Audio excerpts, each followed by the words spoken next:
Right now, I'm just grateful that Jill Biden's been taken off the stream deck. It's one of my favorite things, though. Joe, you did such a great job. I knew there was a risk that it hadn't actually been taken off.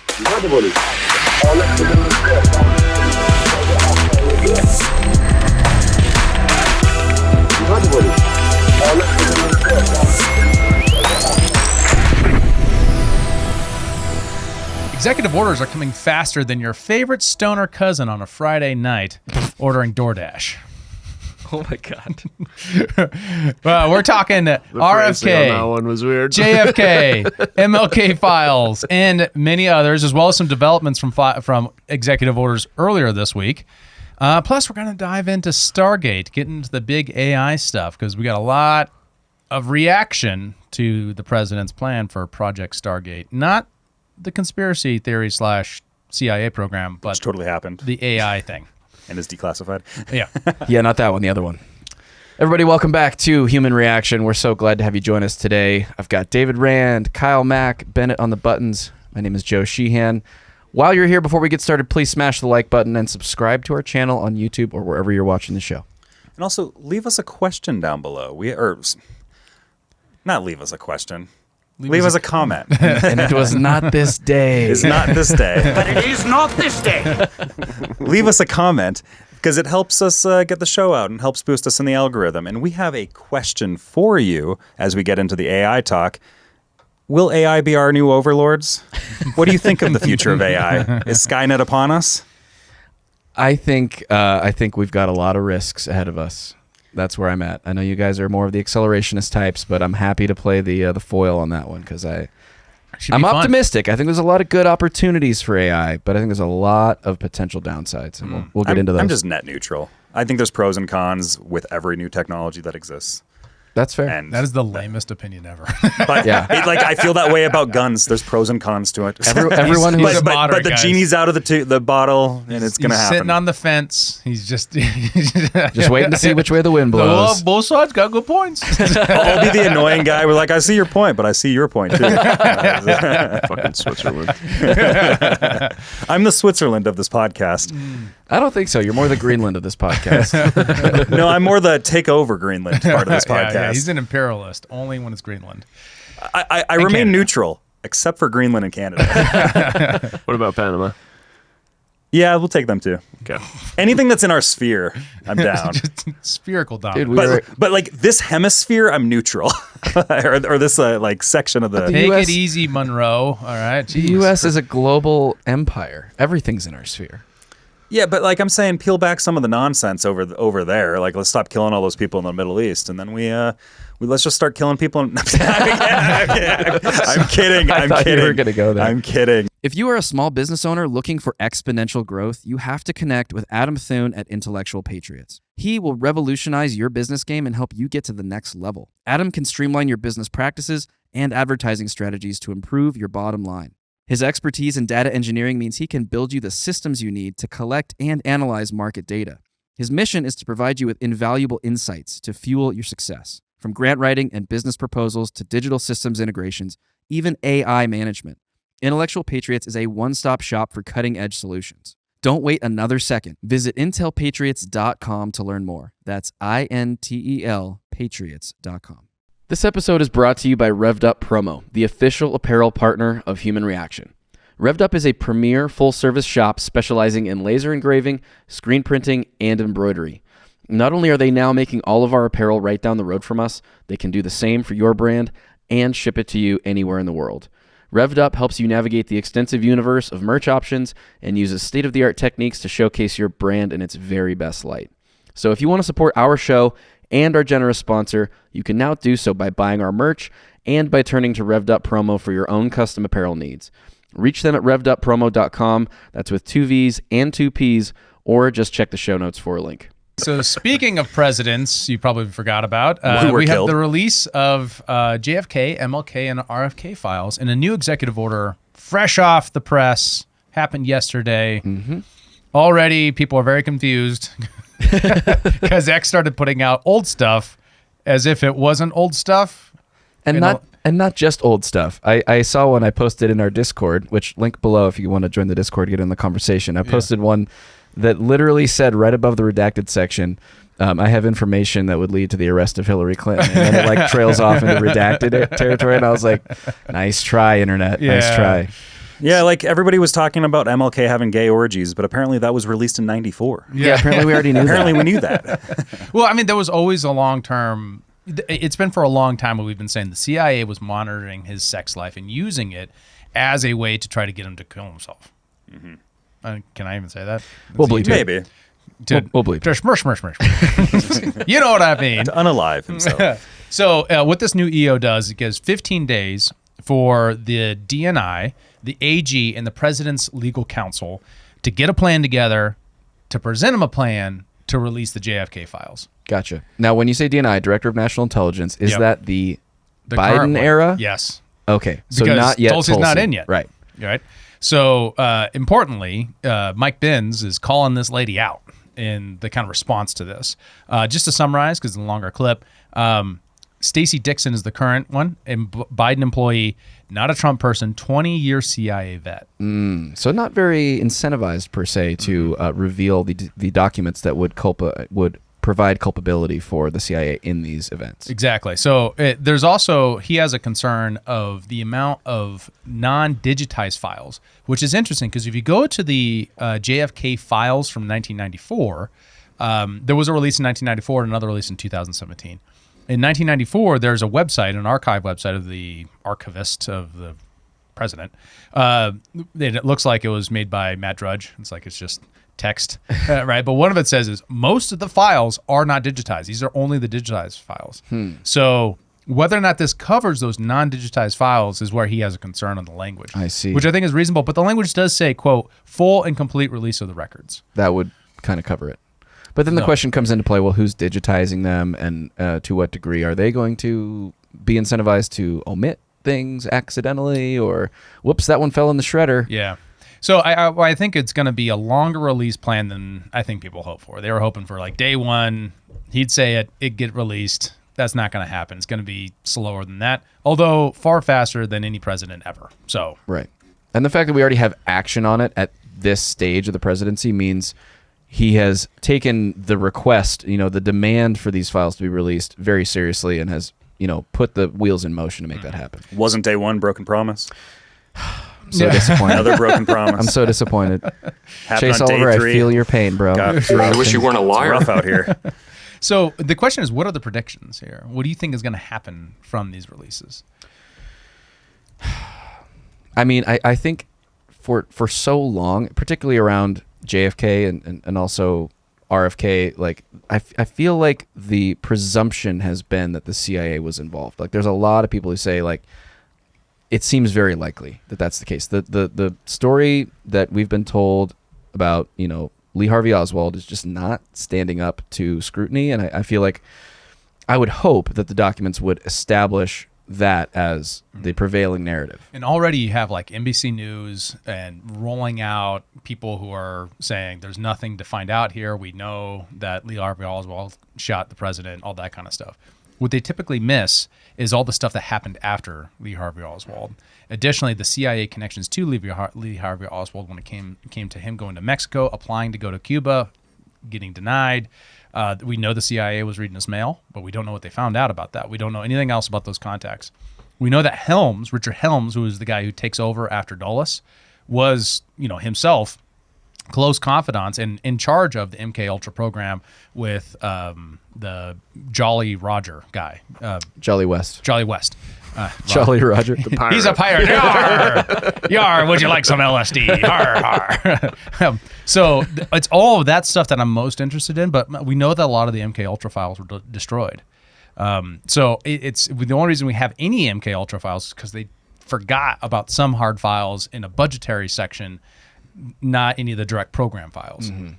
So there's a lot still there. Like, or are we going to find out everything? I am very skeptical. What I hope to find, my prediction, is hopefully what we'll get is a better sense into the security failures, a better sense into what wasn't investigated with the Dulles Commission. Remember, Kennedy fires Dulles. His predecessor or his the next guy, the vice president, Lyndon Johnson appoints that guy to lead up in the commission with Helms, his protege, Dulles' protege, to lead up to do the commission to find out whether or not who killed JFK. The Warren So you got Commission. spooks all over the place. Yeah. Have you heard Danny Sheehan's theory on this? Any relation? No, unfortunately, he's a badass. He's RFK's attorney. He's been involved. He was involved in the Pentagon Files and a variety of other things. And he has done a lot on this. In fact, a great episode to check out if you want to do a deep dive is his appearance on the Danny Jones podcast, which I've been absolutely devouring lately. Anyways, his theory is that Nixon hired a hit squad to kill Castro, and it was JFK who then came in. This was while JFK was president. Nixon hired this hit squad to kill Castro. JFK messed it up, right, with the Bay of Pigs, and then the hit squad, who were super anti-Castro, were so mad at JFK for abandoning that mission that they were turned on him.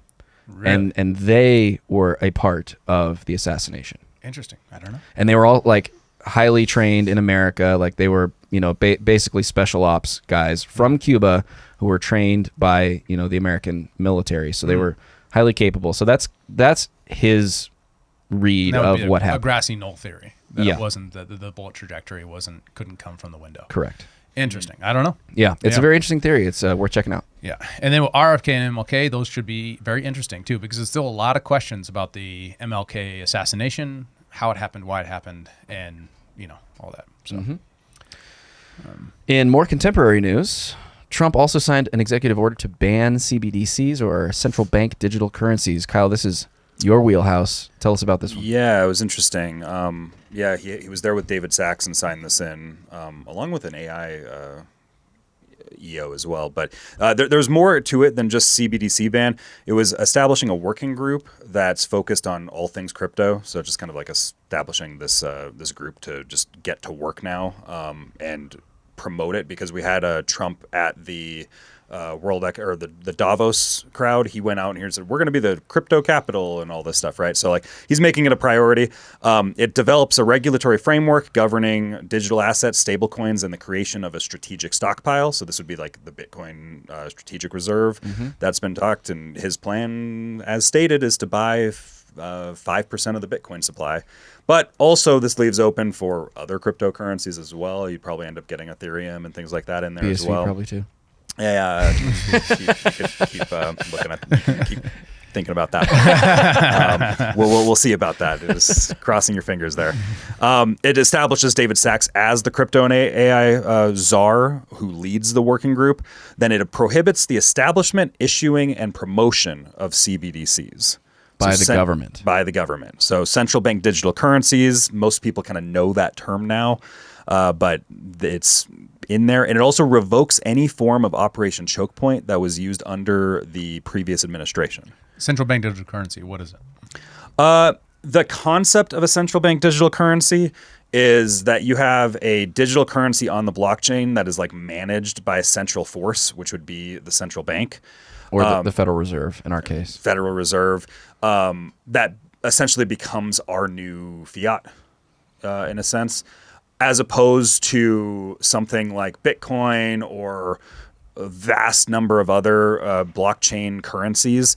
Or cash, for that matter. Or right? cash, yeah. It's sort of designed as like an electronic alternative to cash. And the concerns there are it's completely transparent. All of your transactions could be tracked by the entity distributing. Also the CBDC. shut down and things like that. Right. Like giving a central control for the blockchain that this would be associated with would allow you to be like, well, nobody ever makes good decisions after 2 a.m., so we're just going to shut down everybody's wallets. Yeah, at or that time. you ate too many cheeseburgers today. You can't buy cheeseburgers today. That's where the concern of central bank digital currencies would be is that type of stuff. What to about be like happening. inflationary concerns, like where they're playing? Oh, with the, yeah. the You inflation could just rate mint of the years. new coins. You could just do anything. Like that's the benefit of something like a Bitcoin, where it's currently on a minting schedule. We haven't reached 21 million yet, but we will reach 21 million in about 100 years.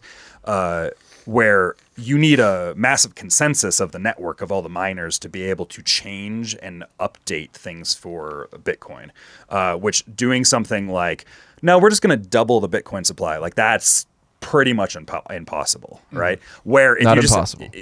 pretty much like social engineering is the thing that would change that.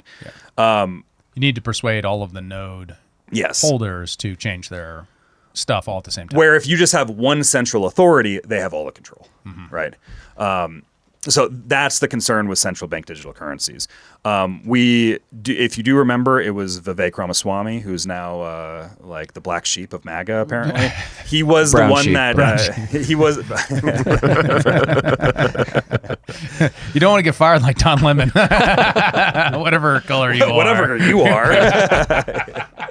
I forgot about that clip. Yeah, That was the thing that apparently got Dom and Lemon fired. Yeah, that was great. Was him debating with Vivek. If anything, we owe him just for that. I mean, come on, guys. We owe him nothing. Come on, Megan. No, apparently he's supposed to be ostracized, and we're not supposed to like him anymore. Apparently that's the world we're in right We'll now. be discussing that in the skiff. Yeah, So. but he was the one that Trump gives credit to for convincing him on CBDCs and making it a campaign issue. So Yeah. And then we have Whitney Webb engaged in this, saying that this is a terrible thing. Well, maybe not a terrible thing, but it doesn't solve the problem. yeah, and I get where she's coming from with this. So she's a very anti-stablecoin person, and what stablecoins are is these are coins on blockchains that are pegged to a certain value. And there's all sorts of mechanisms that make them pegged towards it. The primary ones that people use are USDC, owned by Circle, and Tether. And those are the two major stablecoins that exist in the world. And just to clarify, when you say pegged to a certain value, like USDC and Tether are both Is the both dollar. locked to the value of the dollar. So one USDC is worth $1. yeah, you'll see it occasionally go to 99 cents or $1.01 or something like that, but it stabilizes, and there's reserves that are held for the creation of and the minting of those coins and so forth. One of the concerns that Whitney Webb has, which is a concern to have, is there's a public-private partnership that exists in all of these systems. We've seen it with the social media companies. That's probably the useful example is like, oh, the government can't violate free speech, but like, look, there's all these like government-funded NGOs, these government-funded non-governmental organizations, right? That then do the stuff on the back end, which is what we saw with the Twitter files. And the concern here is, well, the government's just going to go and take over these systems through third parties, social engineering, et cetera, and then kind of have a quasi central bank digital currency, even though it's not like run by the government. Yeah. And I think there's always a concern for that. Well, I mean, there's another aspect to this too, that the Federal Reserve is not the government. And so if the EO prohibits the government from doing anything regarding CBDC, does it also prohibit the Federal Reserve? Does it have that explicitly in the language? I don't know. They're a if that's in the government-regulated agency, or I mean, a non-government agency, just like Fannie Mae, Freddie Mac. So they technically should be able. So to they would regulate. fall under that umbrella. Though I do wonder if EO can do that. Executive order alone can do that. I don't know. Legally. I'd be curious. It's worth saying too that at the SEC, SOB 121 was rescinded, which what this functionally means is that banks are now able to custody crypto. So up until this point, banks have wanted to custody crypto over the last few years. They've started to kind of like put the blockchain mechanisms in play. There's a lot of stuff with the collapse of Silicon Valley Bank that there was some FDIC takeover of some of those systems that happened, which is interesting, and there's some conspiracy that to maybe be had there. But now what this probably means is in the relatively near future, you're going to be able to you might be able to go to like Wells Fargo or something and have them hold your Bitcoin for you. Which would be stupid. Which would be stupid. I would agree with that. The whole point of Bitcoin was to be your own bank. Non-custodial, right? You don't need a trusted third party to hold your assets for you. I would never do it. But if they're holding Not it too, financial they can advice. then use it Not financial as collateral. Yeah. Right. So that means that if you have a bank, if they are holding Bitcoin, they can then use that for overnight lending collateral, or they could use it for whatever on their balance sheet to justify their total assets. General rehypothecation as well, which I would, and that's just like Rehypothecation. rehypothecation. What's that? loaning out Bitcoin, basically. okay. The concern I think that I would have around that is that part of the cascading effects of the FTX collapse was a collapse of a ton of Bitcoin lending platforms, including BlockFi and I got hit on BlockFi. I was using BlockFi. I had fortunately divested myself from that platform several months earlier because I felt some spidey senses about it. I don't know why. But what happened was they were loaning out your Bitcoin. Like, so you deposit Bitcoin with BlockFi.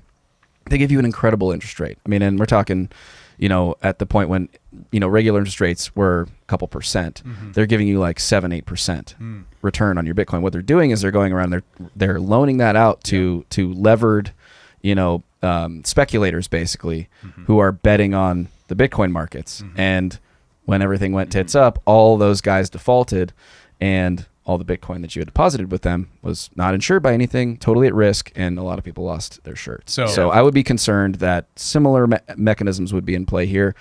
Obviously, FDIC stuff might come into play, and I'd be curious to know if FDIC insurance would cover Bitcoin the same way it covers I would cash. imagine that because I got a payout from I had very little in comparison to like my overall crypto stack. I had left some like Litecoin and like 1 Ethereum on BlockFi, so it wasn't that big of a deal for me. As compared to what I've seen other people, like I know people who lost multiple Bitcoin, and I ended up getting some sort of a payout for it. I can't remember what it was. It was a fraction of what it was, like 10% of what my actual value was. But that would be one of those concerns. And it's also crypto lending and things like that. We have DeFi. We have decentralized financing right now, where all that can be handled, where you don't have to rely on third parties, and you can do borrowing and lending without central banking.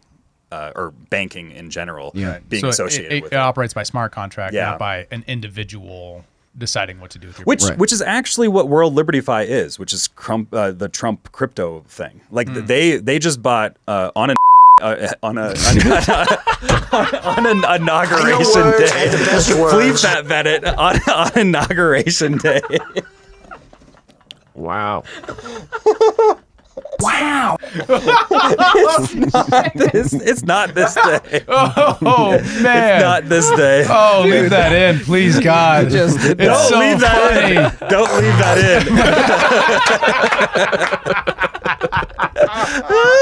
in. He just listens to rap music, guys. Don't give him a hard time.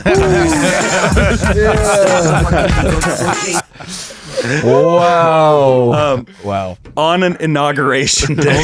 Hold on. I need a second. We need to reset the room here. Oh man. I will bleep it, but I'm keeping our reaction. Oh man. Whoa. Carry on. On inauguration day.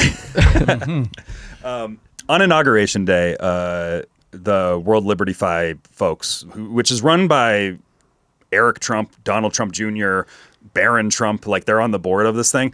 They went and bought $41 million worth of Bitcoin, $47 million worth of Bitcoin, $47 million with Ethereum, and so on.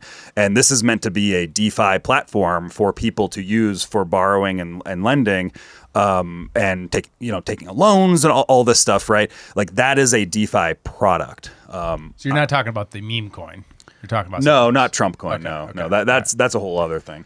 Got it. Yeah. One of the interesting things that I see coming to fruition with the the repeal of this SEC order here is something that you had in your bingo card, Kyle. The mainstream adoption of crypto in some more meaningful way. I think this is like a real step in that direction. It's sort of the same, in the cannabis industry, with banks not being able to hold money derived from cannabis sales federally, because it'll be legal in some states, but it's not legal federally. So like there's a lot of gray area around that. By pulling this back, I think it paves the way for that. And I don't know exactly how our benevolent overlord Adam, who's judging our bingo game, is going to judge that one. But I'd be curious to see what this does for the crypto industry and adoption of crypto more broadly. Well, it's the same thing as like a couple years ago, the major company that is the point of sale for major retailers like McDonald's, Walmart, all this stuff. They had integrated like Bitcoin capabilities into their system, but they haven't actually like put it forward yet. So like all that stuff is there. It's just a matter of pulling the trigger because everybody was concerned about the regulation side. Now we don't have to be concerned about the regulation side. As we saw with Trump coin, on-chain crime's legal for the next 4 years. All bets are off, baby. I'm watching what guys like. I'm watching the wallets of the guys like Ryan Fournier and things like that. Like, I'm pretty good at on-chain analytics. I can see what's going on. Well, and that actually brings up a very interesting point. I wasn't even going to go here, but like, should people be concerned just as much as we might be concerned about a CBDC about the transparency of transactions that take place in the blockchain? If you can fairly easily, and there are companies out there like Chainalysis and Glassnode that can do a lot of deep analytics into the blockchain and understand who's making what transactions. It's not anonymous, right? It's pseudonymous, but you can tell who's spending what and buying what on blockchain. So is that a privacy concern for people? I use AI systems for wallet tracking on people, so I can track people's wallets. So just know, Yeah. when you're using Bitcoin, people can track you. Yeah, Like Kyle. I more so pay attention to Ethereum style stuff because Bitcoin's kind of Bitcoin. All you do is hold it. That's all anybody does with it. everything interesting Digital that's gold, happening. Joe. Digital gold. Everything interesting that's happening is happening on Ethereum and Solana. That's where everything that's interesting is happening. But Be very sorry for all the interesting maxis who I know will freak out on me. You know what? But Who cares? but They're I annoying actually anyways. try to use this stuff in my daily life. Well, good for you. The next thing on the list was judge blocks Birthright citizenship EO, which we kind of said was probably going to happen last episode. Yeah, it seemed dubious, didn't it, David? Yeah, yesterday, District Judge John C. Cohenauer in Seattle issued a temporary restraining order halting the enforcement of the executive order for 14 days. Described the order as blatantly unconstitutional. So when we analyzed this earlier this week, what I was saying was that there is a case to be made, but it has to be adjudicated through the courts. For sure. Whether or not the jurisdiction in the 14th Amendment specifically refers to that the law itself recognizes me as a citizen or not. Right. Now, the implication there is that if you're an illegal alien, that the jurisdiction does apply to you, but it seems like it does in the sense that if you steal something, you are liable for that. If you hurt somebody, you are liable for that. But if you are... Yeah, but just because you steal something doesn't mean that... that jurisdiction may have authority over, like, managing, and adjudicating that crime. But if you're a citizen of another country and you immigrate to the United States illegally, which is really the premise of this whole conversation, you're technically still a citizen of that other country, are you not? Well, the question in the originalist sense of what was the intent of the people who passed this, there's debate, but it seems to be more in favor of, I'm only looking at this with a minimal amount of research, I haven't dived that deep yet, is in relationship to foreign dignitaries. So foreign dignitary comes here, gets in a car drunk, crashes the car and harms somebody, they have diplomatic immunity. Their children also are not within the jurisdiction of the United States because of that diplomatic immunity. So it's more to cover that than it was ever intended to cover this question of illegal citizens or anything like that. I see. So it's being interpreted more broadly than was originally intended. Well, maybe not. I mean, at least, or that Trump is that what you're saying? That jurisdiction had a narrower constraint earlier, and now they're trying to broaden that. But it could be to the letter of the law correct, even if it wasn't originalist. So these are different constitutional interpretation techniques, right? You have contractualist, like what was the contractual relationship that the states had with the federal government, and was this within that contract? You have the textualist, was like, what does the text plainly say? And that's a very specific, that's Judge Gorsuch, he's a textualist. And you have originalist, which is like Alito and Scalia would be, what were the people who drafted it thought it meant? Right. So there's a lot of debate still to be had in that. It's funny because and then there's like living constitution, which is we interpret it the way we think it helps us best. Progressive. Our argument. It's unique and it mutates. but that might be where Trump is on this one. Well, He might be more in the campus. It doesn't matter what they thought originally. It doesn't matter what the people who drafted the amendment thought it meant, or what the states that passed it meant. It means what we think it means. is the originalist argument that if you immigrated to this country illegally, that you are now under the jurisdiction of the country in which you reside? Well, I mean, okay, so note that from an originalist point of view, if you're taking it as strictly as possible, is like taking that to the 10th degree, the federal government really didn't have a lot to say about citizenship for a long time. It wasn't until this amendment that they really had anything to say about it. Most naturalization happened via the states. So that's just, and that seems to be right. So if this were to go to, say, the Supreme Court for adjudication to figure out if this, rescinding of birthright citizenship is constitutional or not, how do you think it would play out? Depends on the motive of the judge. This judge is obviously in a different camp. This could be motivated by the judge being a liberal from Seattle. This could be motivated by a textualist approach, which is saying jurisdiction means that the laws don't apply to you, right? The laws do apply to you, right? And then they're saying illegal immigrants, the laws do apply to, where it wouldn't apply to a diplomat from another country. Because they've gone through a proper process to acquire said diplomatic immunity, whereas an illegal has just walked over the border. Yep. And that doesn't count. Yeah, and so the jurisdiction does apply to you. Yeah. Gotcha. Interesting. So we'll see how it develops. I'm going to do some deeper research on it too. Maybe we'll do a deep dive in the future. Next up, a federal court has ruled that a particularly troubling section of the FISA 702 law, I guess it's a law, right, is unconstitutional. Mm-hmm. The second court held that there was insufficient information in either the classified or the public record in this case to permit the court to determine whether any such querying was reasonable and therefore permissible under the Fourth Amendment. Now, this is specifically referring to the backdoor warrantless wiretaps of American citizens. Correct. So this is a kind of a big win. Yeah, it's important to remember the history here. So Snowden comes out in 2013, revealing that they have this backdoor access. Congress goes, "Whoa, I didn't know that. That's crazy." Wink, wink. You're full of shit today. Just listening. We should pass a law to make it legal without ever addressing the obvious Fourth Amendment questions.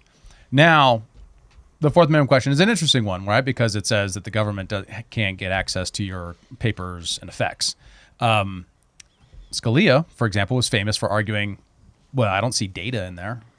So Which therefore, is so terrible. Well, but that's an originalist case because that wasn't a thing. So his point right. is that from the originalist perspective, that the original, you have to pass a constitutional amendment if you want it to include data. Yeah. Right. So the degree to which it should, I'm on the camp of we should have that. Right. But if you're trying to be consistent about your application of legal theory, that's a very different question. Sure. Yeah. Yeah. So this could have a big impact with Tulsi being coming up for D&I. She originally was a big skeptic of 702, said it violated the Fourth Amendment, all that kind of stuff. She's since walked that back a bit, and Glenn Greenwald has covered that very thoroughly. You should check it out. But if this is kind of off the table, or at least it's in judicial process, if she's asked about that in a Senate confirmation hearing, she can say, it's under current, legal review by the courts. It's up to the courts to decide. Right. Which gives her good cover for, I think, because my view on Tulsi's change of heart on this issue is not that she's really changed her mind.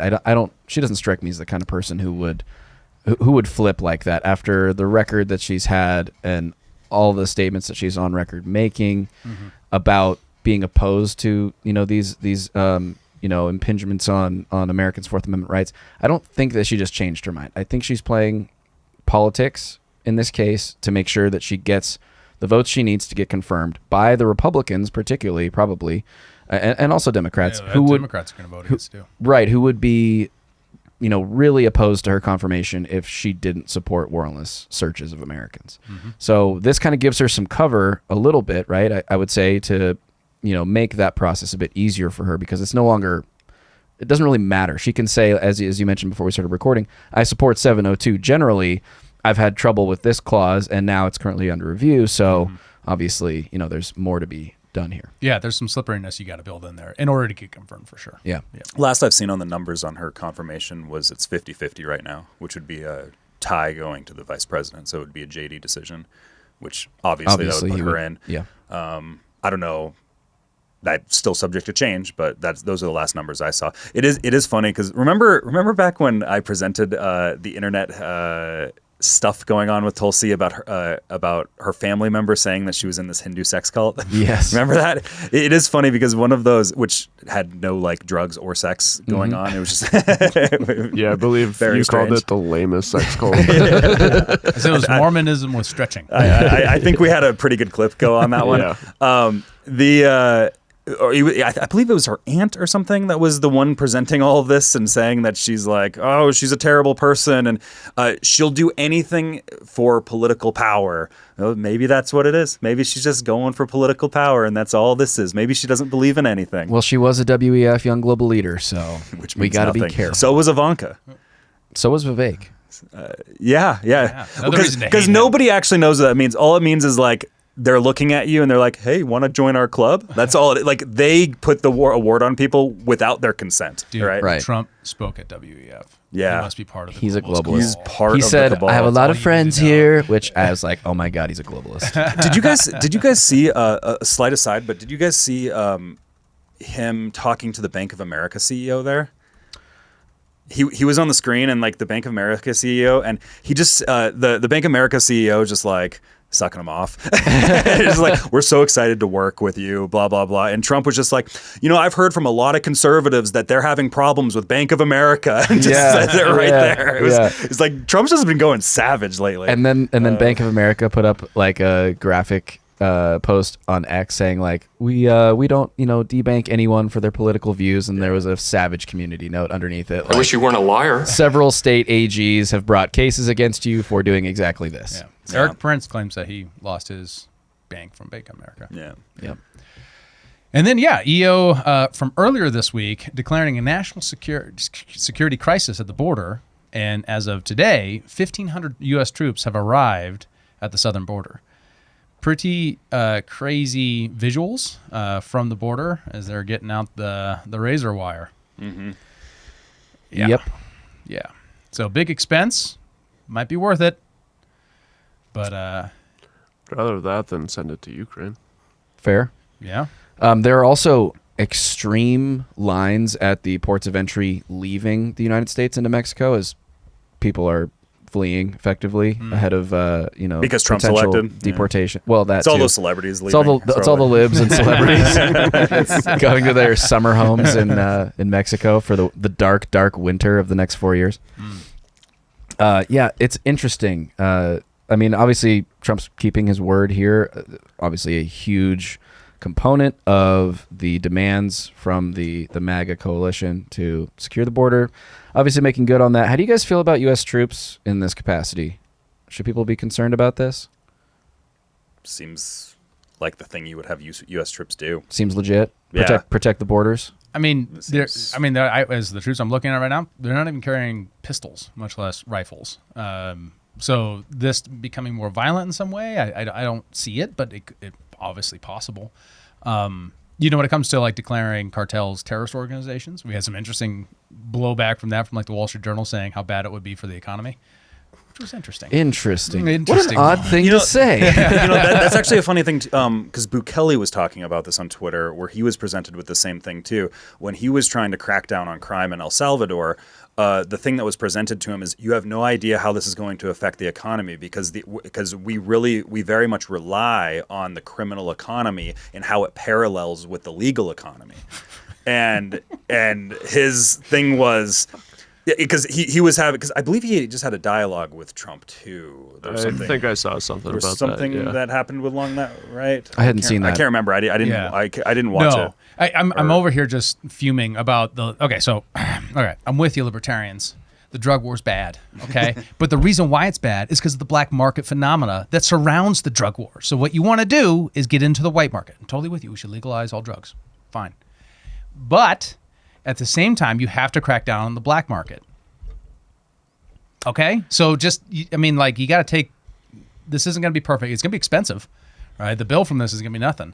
But we spend a lot of money on the defense of this country all over the globe. And so doing it on our own border for a short time in order to actually do this, if it lasts forever, if we're dropping Hellfire missiles on Mexico City, I might get concerned.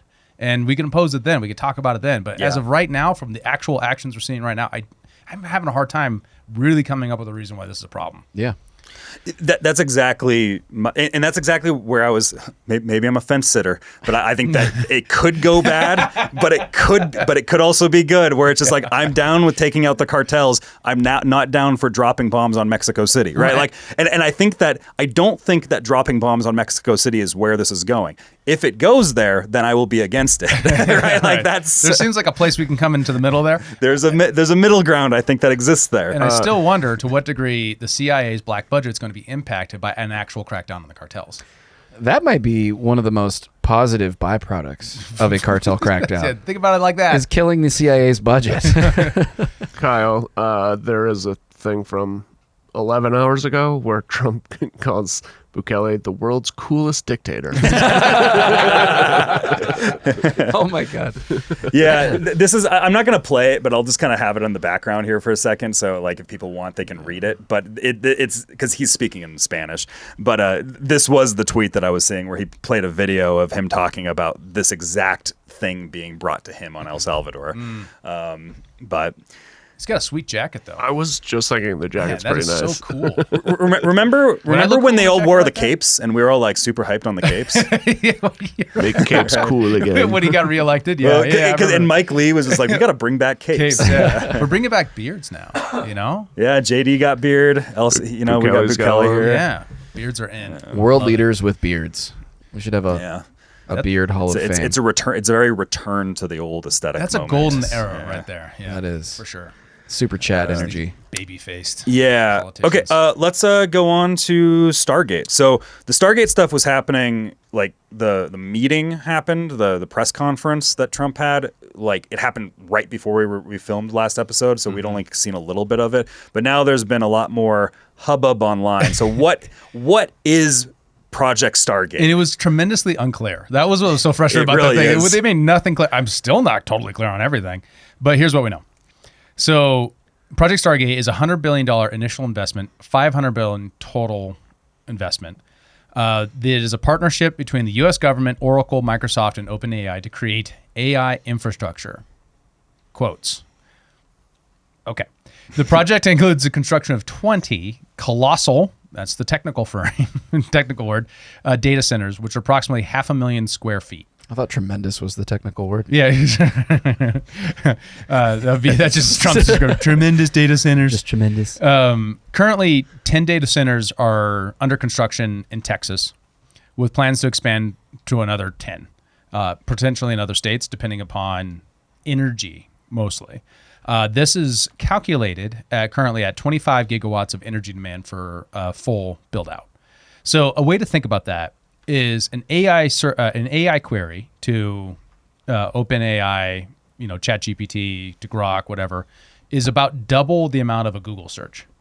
So each time you do that, as demand increases, you need more energy to fulfill all that demand. And when you use ChatGPT now and it's really slow, that's because compute, the amount of processing power to run the algorithm that goes to the statistical likelihood that it's going to fulfill your request, is slowed down by the total amount of compute available.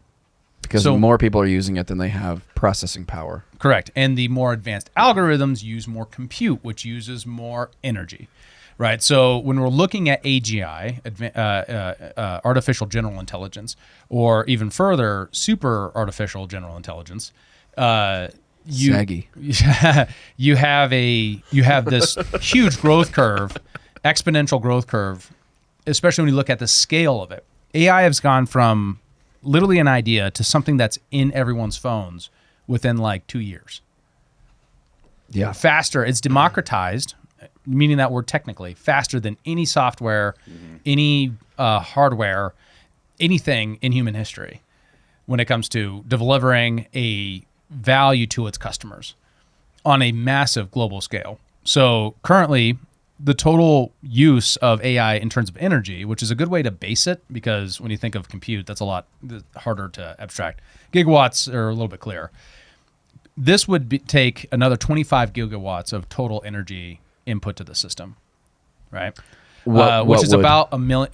This Project Stargate. Okay, gotcha. That 25 gigawatts is about what it takes to run power to 1 million homes a year. 25 gigawatts? Yeah. Powers 1 million homes. Mm-hmm. Wow. Yeah. Okay. So we just need a couple windmills and it'll be fine. Yeah, just we can't hurt the whales. Can't hurt the whales. So the current world deployment of AI is about 60 gigawatts total, right? That's the current world. Europe, Asia, America, all of it. Wow. The total demand on that growth curve is 250 gigawatts. That's the most conservative estimate I could find. There are ones that are way beyond that. We're talking 500 gigawatts and stuff like that. So we're talking about this project, Stargate, is going to add 35+% of the total available compute and energy power to run AI of our current consumption, but only 10% of the projected total consumption in what time period? This is on demand at a time. Oh, so they're saying there's a potential demand of 250 gigawatts of AI power needed, and we only have 60, and we're building 25. Holy moly! Yeah. So that's how much more this is going, and that's a $500 billion 20 data center plan, right? So that just shows you how much further we have to go before you could really get to that place where AI is super abundant, super cheap. Noting more compute means more supply means AI is cheaper, right? So that democratizes it faster. And the faster you democratize it, the better gains you can have. And we could get into like the plus side of AI in a second. The government's role here seems to be not clear. Exactly. Trump is tremendously unclear. He has made it clear no government funding. Tremendous. Yeah, that the government isn't funding it. But it seems to be to declare an emergency of sorts. And An then, energy emergency. Yeah, to level the government barriers to constructing more energy and these data centers. So we're talking about if you're building in an area that would otherwise have a NEPA, a National Environmental Protection Act, challenge to it, which slows down these projects. It slowed down the projects in your neighborhood, I guarantee you. If there's anywhere near a wetlands or a forest or whatever, or it has a bullfrog that's endangered that lives somewhere in your state, Smelt. a delta smelt, those phenomena gum up these things really bad, right? So this would shortcut a lot of those usual construction constraints. Okay, so I have a question. Yeah. How are you thinking about Trump using basically emergency powers to push this stuff through? Are you for it because it's overriding NEPA, or are you against it because it's overuse of executive authority? My biggest challenge is it's a corporatism problem, right? So these will benefit Microsoft, Oracle, OpenAI. Now the compute itself, the compute itself, it seems to me to be structured that anyone can buy the compute. That's the only thing that qualifies as infrastructure to me, right? So they set a price and then they have to do that. Now that would more justify the government's involvement to that degree. Think of it like a space race sort of thing. Everyone's space racing to AGI. Seems like a good idea. Well, it might be. Otherwise, China might be the first one to come up with AGI. Sure. Right. And if that happens, the gains there are huge. Additionally, that jobs got hundreds of thousands of potential jobs here at stake to be able to build and run these data centers and energy. The government has killed off energy systematically since the 1960s. It used to be, Nixon had a plan. It was like, by the year 2000, we're going to basically have energy be free because there would be so much nuclear power. Well, Where did that Tesla go? was still around. Well, 3 Mile Isle happened, and we all said, nope, and everyone freaked out. Right. So to the degree which this is going to encourage nuclear, I don't know. I think it's going to be a lot of liquid natural gas. That's something we have in a lot of abundance, and it's low CO2, but, there's things there. Has Trump ever made public opinions on nuclear? I can't think of him ever talking about nuclear. Like nuclear energy? Yeah. I feel like I think he has. I want to say he mentioned it on Rogan. Yeah. They were talking about it, I think, a little bit more in the context of regulations prohibiting construction of things. The wall wasn't thick enough concrete or the right type or something, so they had to tear it down. But I want to say he did mention nuclear. Yeah, because he always talks about liquid gold, keep Bobby away from it. But He also I says feel like the I never- N-word. Nuclear. Nuclear. Yeah. Yeah, the problem where he talks about A nuclear. different one than Kyle likes to use. I said inauguration. Inauguration.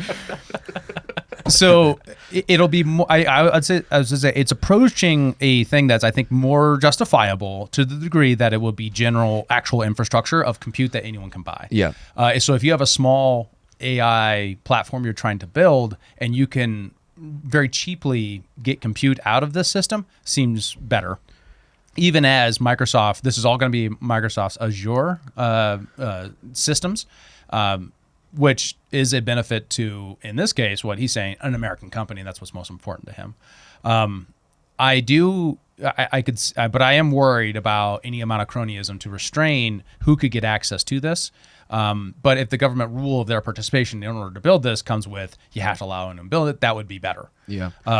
I'm concerned about that because Sam Altman has been very moat friendly when it comes to this stuff. I mean, going in front of Congress, right, to be the first one to, say, hey, we need to regulate AI, but obviously with the intention of being the front runner, building a moat around his business. And part of this does pair with Trump's EO and to killing, repeal the Biden. whistleblower. Yes.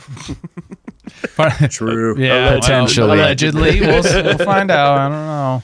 So Trump did repeal the executive order from Biden on AI safety, which was really important. If you listen to Mark Andreessen, he said that he approached the Biden administration and said, I want to do these AI startups. And they're like, don't bother. We're going to have 2 AI companies, and they're going to be heavily regulated. Right? That was their vision. Now, progressives, if you're at all listening to this, Doubt it. this is what this is not democratizing AI. This is the opposite of that. And is the inevitable result of the need to regulate. If your AI fear is so great, what you're going to do is create a monopoly or duopoly because that's easier to regulate than 1,000 AI startups. True. So the end result of the progressive vision doesn't always start with, we're going to create a monopoly, but it results in monopoly because what you need to do is regulate because all you see is the downside. You don't care about the upside because your precautionary principle is stronger than what your vision is for the future and abundance and all that kind of thing. Mm-hmm. So that's that. Now, what is the AI danger? Is the other part of that. So Breaking Points had a discussion on this that I wanted to summarize real quick and see if you had any thoughts on, Joe. They pointed to labor concerns, right? Displacement of labor, government surveillance, and military applications of AI. And that's why we should be concerned. I don't know what that means. You should be concerned. I think you should always be concerned. It'll take the jobs. Yeah, but is there a job problem first? I mean, I look at it in the context of progress. Looking at the famous example of Henry Ford inventing the car. It put all the guys who were making horse carriages out of business. That to me seems kind of like just built into an economy that's trying to find the best way to allocate resources and capital to make products that serve people's needs. And I have no problem with that. I mean, the ultimate inevitability of it is, well, what are humans doing to earn a living? Does that result in a universal basic income? Like that to me is sort of like unclear, and maybe there's some room for trepidation in the interpretation of what that looks like ultimately. I mean, my greater concerns are just around the more the government abuse of it, I would say, which would probably fall more into the surveillance and the military applications. Mm-hmm. So like the typical one when people say AI is going to impact labor, it's usually operating what's called the lump labor fallacy, which is this idea that labor is like a fixed quantity that is all the same. And so when you disrupt that the increase in abundance from that doesn't itself create more jobs. And that's what we saw with cars, for example. Blacksmiths were shoeing horses. They were like putting on the shoes on the horse, right? Mm-hmm. A lot of those people became mechanics. Yeah. Right. And then what isn't seen is all the positive benefits. And we forget about the positive benefits. So, for example, creation of the automobile might cause or might contribute to climate change. But if it weren't for that, New York would be under a giant pile of horse shit. Well, and we know that probably contributing to climate change. I mean that technically. Like there were articles written before the invention of the automobile saying the problem right now, and they would literally have parks. Where the parks are now were giant piles of horse shit places. That's what they were. Where they would scoop all the poop. Now they're just covered in human shit. And then dump it. We've evolved. We've evolved. We grew up. That's a choice. But I mean, just think about it, yeah. right? I mean, like those sorts of problems are not seen. They're often hidden by the progress and advancement to automobiles. Now, it causes new problems like if you're worried about increased carbon emissions and climate change. Now, it also empowered the average American family to have this thing called vacations, which didn't exist before then because you couldn't travel. Yeah. You know, Totally so fair. The AI will be probably the same way. And with the lump labor fallacy thing itself, it's a lot like the lump labor fallacies applied to immigration. Hold on. I'm listening. It's only this idea that if you have more people in your economy doing goods and services, now if they're unemployed, that's a net drain. But if they are working and they're contributing, what that does is it increases the production possibility frontier. It expands the productive capacity, which means there are more goods and services available, usually at a cheaper price if you don't have government inflating the money supply and regulating things into scarcity. If you increase the production possibilities frontier, what you're capable of making increases, that stimulates more consumption, which also stimulates more jobs to fulfill that consumption. Now, there is a lag time that can happen, right? That lag time can be you could say there's a role for charity in that, right? Traditionally, what we covered that was with the church and friendly societies and organizations, private organizations that solve that problem. That problem is best solved when you have lots of capital stock, lots of savings available in the economy to be charitable with.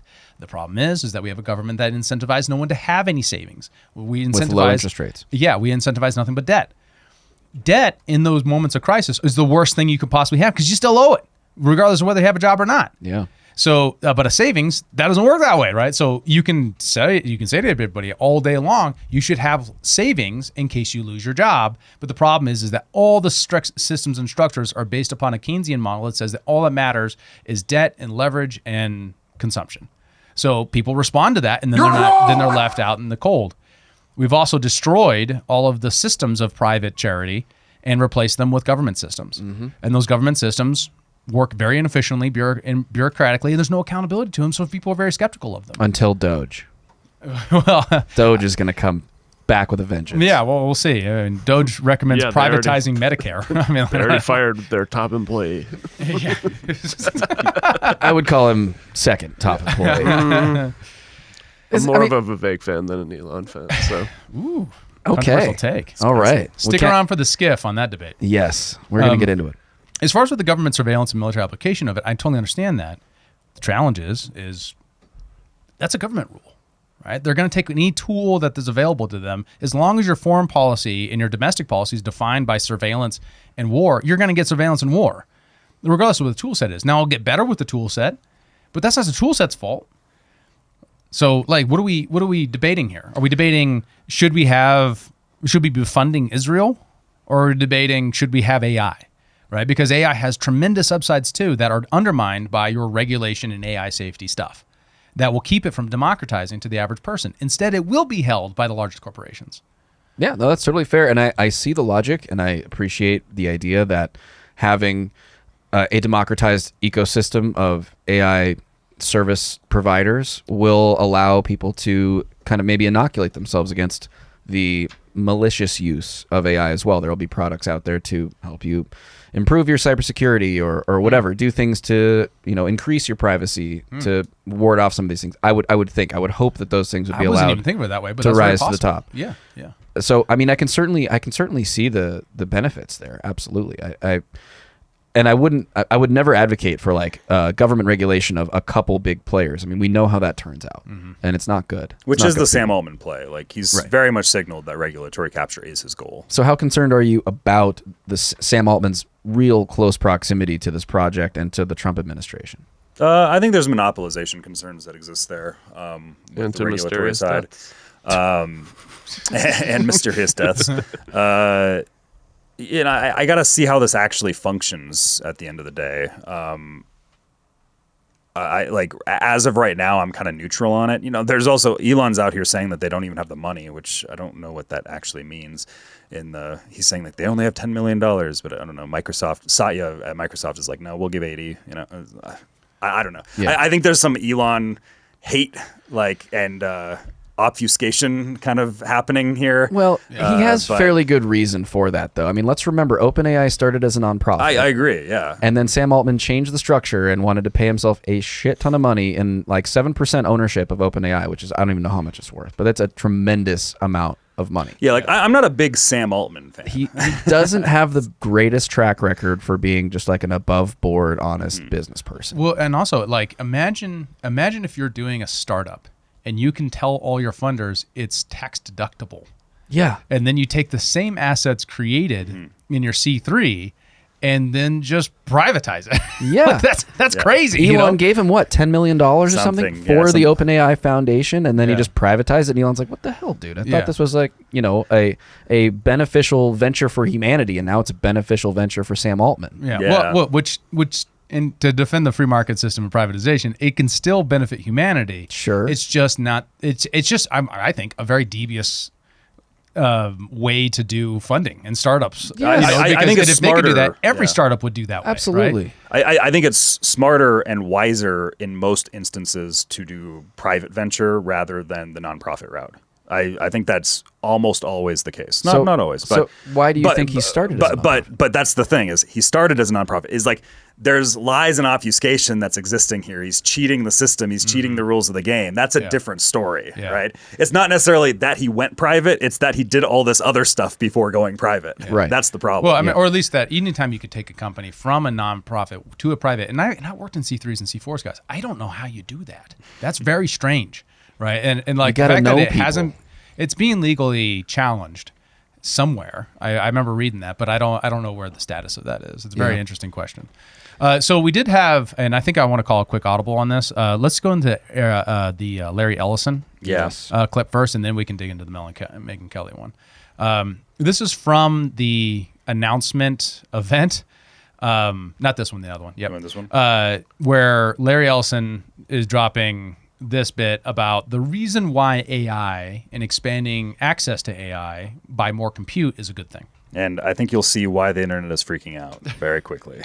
Once we gene sequence that cancer tumor, you can then vaccinate the person, design a vaccine for every individual person to vaccinate them against that cancer.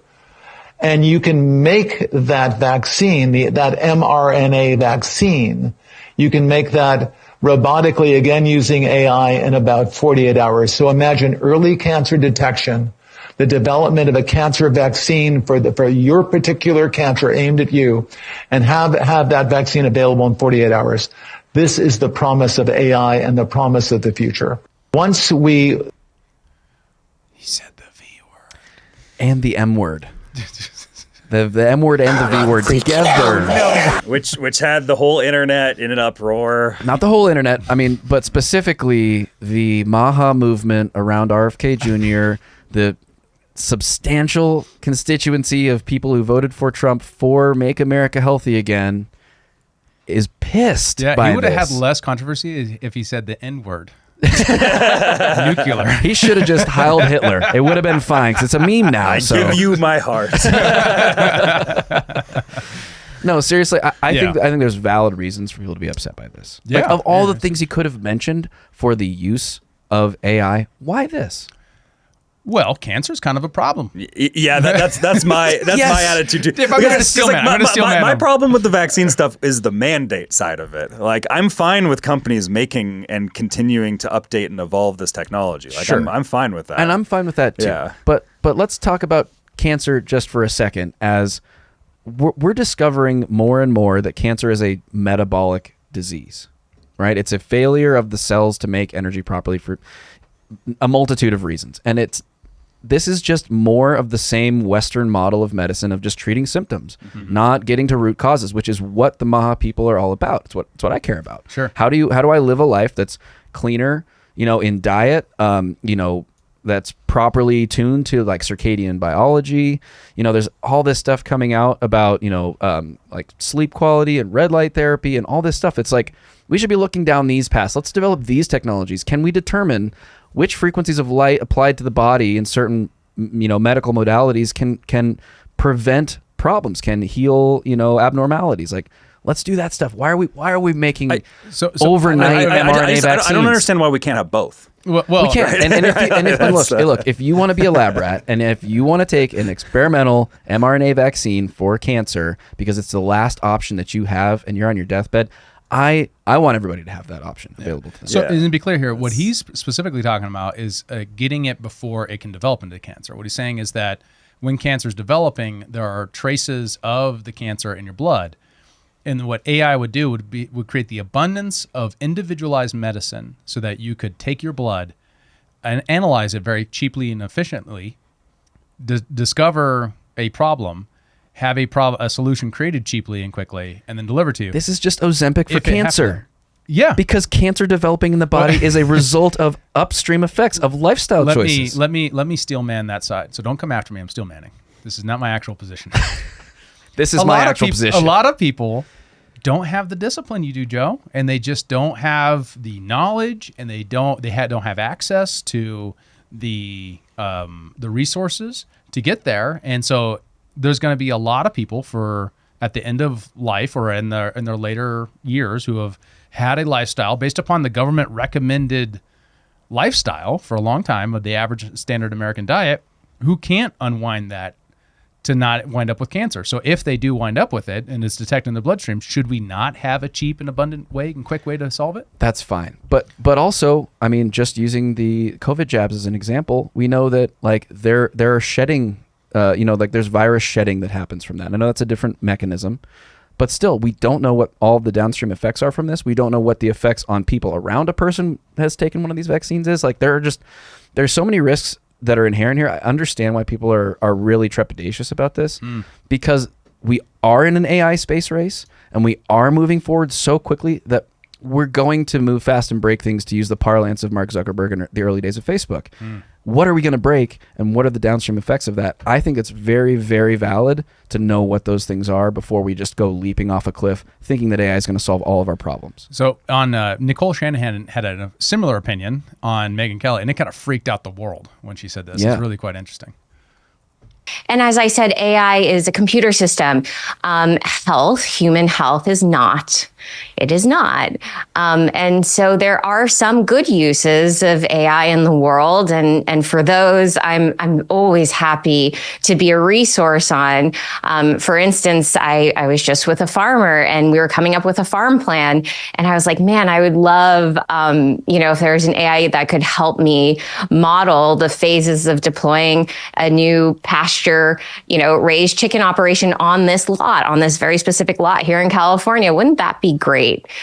Because farmers are really struggling financially, and that's actually a really great economic use of AI. So there's so many. I could think about about 250 things that could have been shared in yesterday's conference that are really excellent uses of AI, and I didn't really hear them. Instead, I heard a few that were kind of, out there and if deployed too quickly could lead to an extinction event. And so I think we have to be careful. Whoa. No joke. I'm freaking out, man. So I want to do something real quick and then back into her concern. Sure. So what she says that farms could really benefit from AI, I really want people to understand what that means. So to understand what that means is you have to kind of understand something about software and its development and kind of where we got to this place. So originally software was mostly created to solve the problems of large corporations, right? So McDonald's could hire the IT team and the infrastructure to design a point of sale system specifically for McDonald's and have their own servers and all these kinds of things, right? Oracle and so what that meant was very small companies didn't have a point of sale system. So for a very long time, you had very fancy software systems for large corporations, but your local store couldn't get access to them. Cloud computing came along. Oracle's a big part of that. To span industries with smaller enterprises that had similar problems to solve. So think of Toast, right? Where you had general purpose software that you could then host on the cloud, where there wasn't an IT team to embody the cost. Instead, you had the general purpose software that could solve entire industries, right? What AI will do, specifically enough general intelligence of AI, is you can create very niche particularized problems solved by AI intelligence. Does that make sense? Sure. So that farmer who's getting started and doesn't know everything about soil quality or whatever could very cheaply and more easily create a plan for their agricultural crop. Yes. What that would do was mean far more abundance of the same sort of systems that large corporations have going to smaller endeavors. That is the economic power that she's talking about of AI. I agree with all that. Yeah, and I'm not I'm not debating you right now. I just want to. I'm stating my. I thought that was a really good Joe's demonstration. ready to fight. What she's right about is that Larry Ellison, the Oracle CEO, points to this mRNA thing, right? And how to understand that, and how much that I get, how much that it like triggers people, and totally because of concerns with mRNA vaccines, right? Yeah. Which if the case is that we don't have sufficient knowledge about the collateral effects of mRNA. Well, that's an mRNA problem, not an AI problem per se. That's fine, sure. Yeah. And people shouldn't confuse those. Well, and if what he's talking about is, high level analysis, and I mean, I understand the power of AI in medical technology. I mean, AI is proving higher efficacy at identifying, abnormalities in X-rays and other scans and things than well-trained doctors, because it has this, enormous corpus of data to pull from to understand that's not typically here. That's something for concern. I mean, it's proving to be very, very effective in that way. And one part of that too is that AI is already regulated anytime it touches a profession, right? In fact, it's largely inhibited by professions. So right now you can't get an AI doctor that has an MD, but the AI is a co-pilot to a doctor. But that keeps the constraint of the American Medical Association of licensing doctors, right? Actually, go ahead. Well, there was a bill introduced. I don't know if I put this in the notes. I might not have, but I came across it and I haven't done a lot of research on it, but I did see there was a bill introduced in the House that would make it legal for AI to prescribe medications to patients if a state approves the use of AI for that purpose. That's dope. That'd be cool. That'd be really cool. That paradigm that you're talking about is changing. And right? it could Kendall, be. if you're listening at Frontier, you should look into that. Yeah. And the question is just, can you defraudulate the AI? Can you trick it? And what does that mean? How to have systems of Put it into junkie mode. I need my opiates, bro. Exactly. You got it, dude. You gotta. Meet me behind the 7-Eleven. You're a dealer, and I'm your customer. We're gonna play pretend. But yeah, I mean, but that's the frontier, and important for people to understand is even with the potential problems that could come along with that in law and finance and healthcare and across many industries, the question is what are the upsides to that as well, and not underweighing the upsides and the disappearance of the things that we could see, such as the constraint that makes healthcare expensive is the constraints imposed by government. If you make much more abundant the provision of healthcare, there's going to be people who are like, I only trust real doctors. I'll try, but almost all doctors will have an AI co-pilot at that point, or an agent, an assistant that they are then checking what they're doing against. Yeah, physician assistants are in trouble. PAI. But most PAs, my sister. So most physician assistants actually provide medical care though, until robots are doing that. And you get into the robotics plus AI, it gets very weird. The AI agent thing was something that actually came up in that conference too. Is they were talking about like you just have this AI personal assistant that knows all of your medical records and knows all your medical stuff and will go out and search things for you and kind of let you know. It's like, oh, I'm a little bit worried. There's a bit of a problem here, and especially on the preventative medicine side, right? If you're like, no, depending on how controlled it is, if it's certified by the American Medical Association, and we say that's the only one that could be your personal healthcare assistant, then you're not going to get what you're looking at, right? You're not going to get as much preventative medicine. So hopefully, I think there's more consensus there than people realize. I think overall, if you have an open system, you're going to get an abundance of medical AI assistants that you can choose from the one that both embodies with the things that you care about. Yeah, like that's the big thing for me is like I just want open and transparency going on with all these things. Like a lot of gripes that people have with the mRNA vaccine and stuff and everything that's going on with Fauci is just like there's a lot of shady shit that seemed to be going down in there. Like there's a reason he got pardoned, right? Yeah. And like I'm open to that research and that stuff being continued to be developed and we evolve our knowledge of those things. I just want there to be some transparency that exists. That's the main thing, and I don't want people to be forced. You can't handle the truth to do things right. Yeah, I agree with that, and I think that maybe a primary concern here is that the trend that we're on is not towards transparency. I mean, maybe it is right now. We're peeling back a little bit now, we are right? peeling back, but a lot of these things, as we've talked about before, are executive orders, and they can very easily, with the stroke of a pen, be repealed by the next president. And if we don't legislate transparency into these industries or legislate freedom of competition in some way, to prevent further regulation down the road, a new Congress, a new president could very easily swoop right back in after Sam Altman and Larry Ellison have got their hooks in things, and and Microsoft as well, and create the moat that we think we're not creating right now. You know what I mean? So like, I'm not saying that's an AI problem, but it is a concern because that's just a corner we can't see around. That's actually the thing is kind of why I was a little bit more neutral on Sam's involvement with Project Stargate and things like that, is because I'm kind of just seeing with the people that Trump has around him, I think the monopolization for Sam is probably staved off for 4 years. More or less. Years. Yeah. And and then there becomes a question as well, where is this technology in 4 years? Does it make the monopolization more difficult? Yada, yada. As of right now, I'm feeling more confident because of that. And it's just like, it depends where policy decisions go during these 4 years. It depends on how the technology develops over the next 4 years. Like, there's a lot of ifs that exist right now before we can be overly concerned of like, this is what's going to happen. We got it. Like, no one can tell exactly what's going to happen. How do you feel about Larry Ellison? Do you have any thoughts? CIA. CIA. Yeah. It's pretty well established. Out there. I think there's also surveillance concerns that kind of his visions of the world, which are interesting. Before we go into that clip, which we have, I just want to read a little bit here. Larry Ellison, co-founder of Oracle, has been linked to the CIA primarily through early stages of his company's development. Oracle's first customer was the CIA.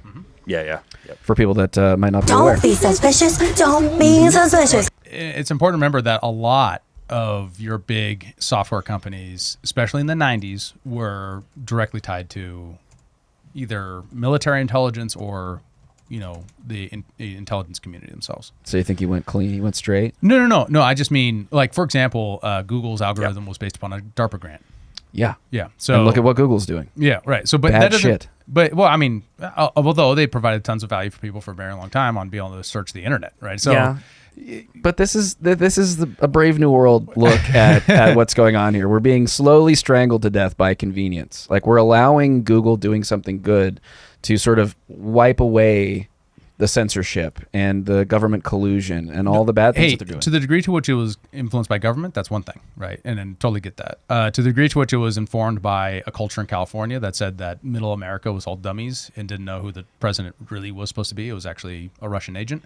That's like a disease that I'm not sure DARPA said you got to do that. Is there an mRNA vaccine for that disease? I'd accept that one. Trump is the mRNA vaccine to that. Apparently, you see these DEI things crumbling like a house of cards. Yeah, true. But I'm not saying that to minimize it. I'm just saying to contextualize it. Yeah. Like, you have to consider that the government was the first mover on a lot of this stuff because they wanted their hooks in it.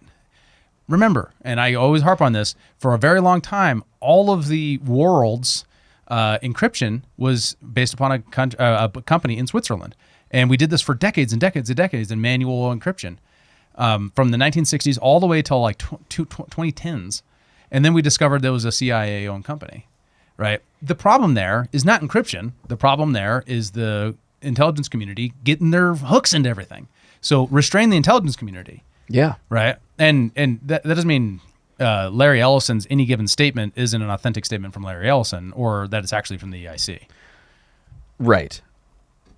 But the thing to be concerned about, in my opinion, is the culture and the worldviews of the people who are heading these companies need to be closely examined, and we need to decide, are these the people that we want closely tied to the advent of one of the most world-changing technologies we've ever seen. Yeah, and that's why this clip went viral. And I want to explain this clip a little bit because it might change your mind.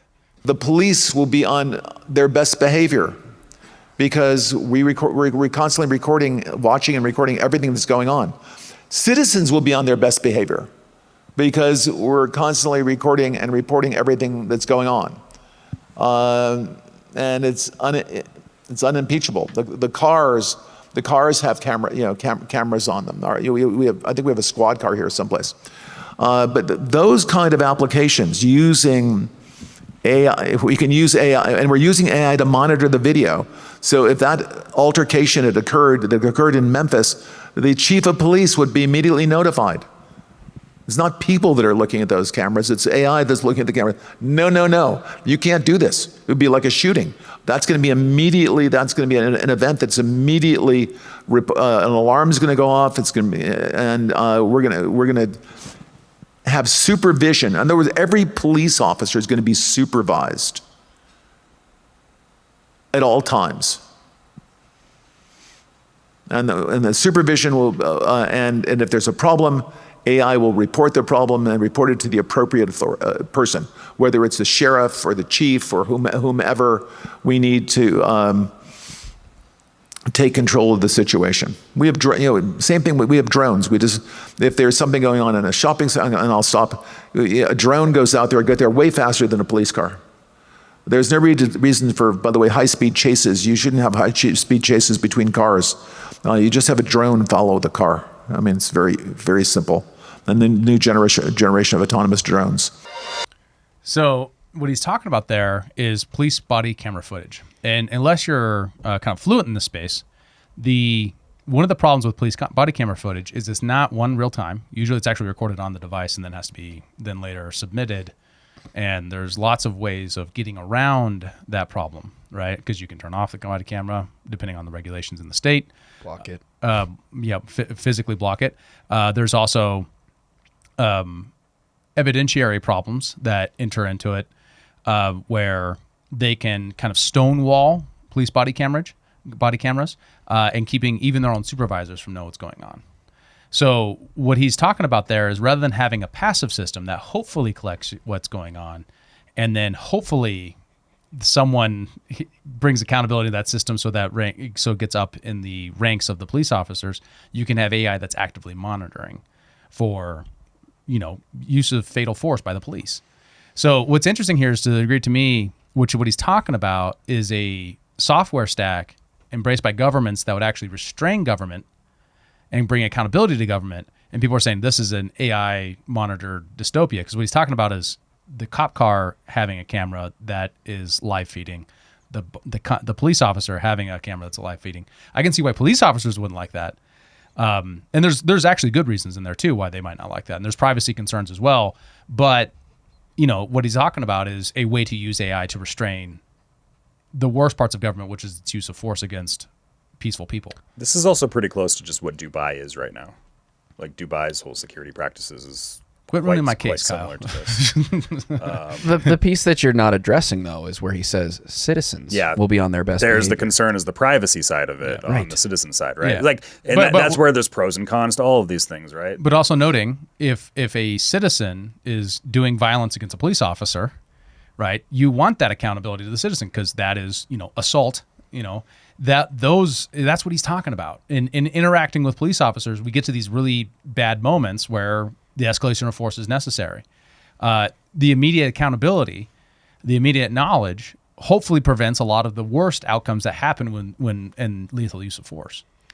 Just going to help legal proceedings for so many things in general too. Yeah. Like, somebody bumps into your car or something like that. That turns into a thing where you can actually do something about that because everything's being recorded. But then there's the question: everything's being recorded, and there's it's and a different who has world. Access to the data, it's and a what different else world, is it right? being used for?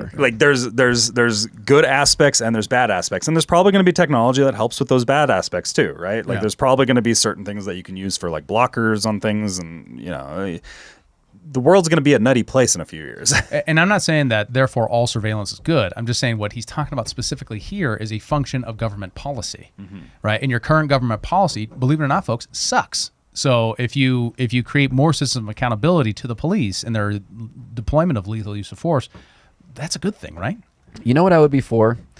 AI monitored body cameras on congressional representatives and senators. Let's do it. Yeah, down for it. I think that would be pretty okay. Just everyone gets a debt badge with an AI monitored remote. Just Massey should start making those. Yes, Thomas Massey. You heard it here first. And I'm also I'll DM it. He follows me now. I think one of the concerns here is the private use of this and what the private use of the surveillance might look like. And that's where it can get very dystopian there. And I'm open to especially strong privacy laws when it comes to those sorts of things, when it comes to private use in the general public. For sure. But if you're on my property, I should be able to record you on camera. Of course, just like you can now. Yeah. Having an AI that monitors that actively seems like something I should have the right to do on my own property. But in the public sphere, outside my property, to what degree do those reach? That's where it gets very dystopian. Yeah, and that's where policy is going to come into play. It's where some conversations as a society need to come into play. Yeah. Right. But like I use Dubai as an example. Like Dubai is one of the safest cities in the world, and this type of AI monitoring, like much lesser form than what Larry's talking about here, but and how everything kind of talks to each other, like very safe place because like everybody that goes there. Cleanest place, safest place that exists, right? Employees may or may not be like wage slaves who have their passports revoked, but I think it's pretty cool otherwise. Yeah. I was safe. The safety aspect. Lots of liquid gold. Like there's things in there. There's things in that city that you might not like, but that's not the conversation that we're having on this, right? Like those things are working quite well, and everybody that lives there is pretty happy about it. Yeah. And we know Kyle likes the women in burqas part.